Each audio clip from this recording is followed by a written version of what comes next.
আপনি যদি স্মার্টফোন ব্যবহারকারী হয়ে থাকেন তাহলে কিন্তু আপনাকে সবাই ট্র্যাক করছে। অর্থাৎ আপনার বিভিন্ন ইনফরমেশন বাইরের মানুষজন সবসময় ট্র্যাকিং করার চেষ্টা করছে এবং আপনার ফোন থেকে যাবতীয় ইনফরমেশন সেনসিটিভ হোক বা সেনসিটিভ না হোক এ ধরনের ইনফরমেশন তারা চুরি করছে এবং এই চুরি করা তথ্য অন্য জায়গায় তারা সেল করে আপনাকে ব্ল্যাকমেল করার চেষ্টা করছে। আজকের ভিডিওতে আমি দেখাবো আপনি ব্ল্যাকমেলের শিকার হচ্ছেন কিনা সেটা কিভাবে বুঝবেন বা ট্র্যাকিংয়ের শিকার হচ্ছে কিনা সেটা বুঝবেন কিভাবে সেটাই দেখাবো।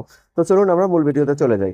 ভিডিওর শুরুতেই আপনি আপনার মোবাইল থেকে সরাসরি সেটিংয়ে চলে যাবেন এবং এই সেটিংয়ে যাওয়ার পর একটু কষ্ট করে খুঁজে বের করবেন যে গুগল কোথায় রয়েছে, সেই গুগলে চলে যাবেন।